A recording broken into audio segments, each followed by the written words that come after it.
Guerre en Ukraine, jour 133, l'évacuation de Sloviansk continue face aux avancées russes. Les civils continuaient mercredi d'évacuer la ville bombardée de Sloviansk, dans l'est de l'Ukraine, le prochain objectif des forces russes dans leur plan de conquête totale du bassin du Donbass, leur priorité après 4 mois et demi de conflit. Bonjour et bienvenue sur la chaîne S Magazine TV. Pour ceux qui ne sont pas encore abonnés, cliquez sur le bouton et activez la clochette pour ne rien manquer de notre prochaine vidéo. C'est ce que vous devez savoir.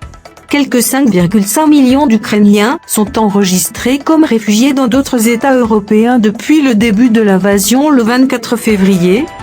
Plus de 6 millions d'Ukrainiens sont déplacés à l'intérieur de leur pays, selon l'Organisation internationale pour les migrations. L'armée russe s'efforçait mercredi d'éliminer les dernières poches de résistance à Louhansk. La Norvège annonce avoir réglé son litige avec Moscou sur le Svalbard. La Russie introduit de lourdes peines de prison pour les appels à agir contre sa sécurité. Au moins 11 civils ont été tués en Ukraine depuis 24 heures. Céréales ukrainiennes, Moscou reconnaît un contrôle sur un navire russe en Turquie. L'ex-président russe Medvedev évoque le recours à l'arme nucléaire. Publication d'un entretien Macron-Poutine, Moscou critique une violation de l'étiquette diplomatique. L'évacuation est en cours.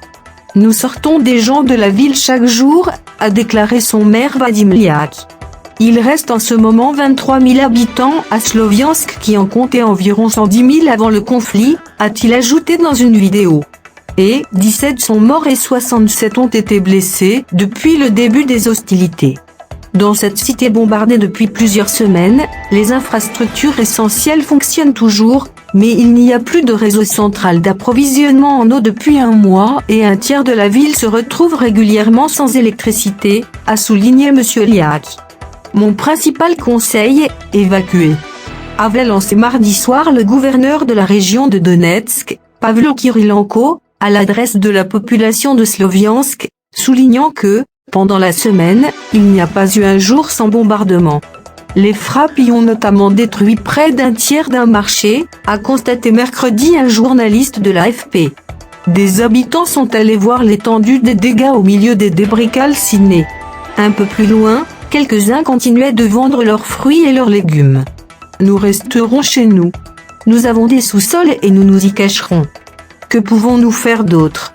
Nous n'avons nulle part où aller, personne n'a besoin de nous, a lâché, dépité, Galina Vassilievna, une marchande de légumes. Mardi, Pavlo Kyrylenko avait déclaré que les derniers bombardements russes, dont celui qui a frappé le marché, avaient fait 2 morts et 7 blessés. Comme d'autres responsables locaux, M. Liak a affirmé que les forces ukrainiennes repoussaient les tentatives de percée russe vers Sloviansk et sa ville jumelle de Kramatorsk, le centre administratif de la partie du Donbass contrôlée par Kiev. Selon lui, les Russes n'arrivent pas à s'approcher de Sloviansk où elle est encerclée, car ils sont bloqués par les soldats ukrainiens à une quarantaine de kilomètres de là.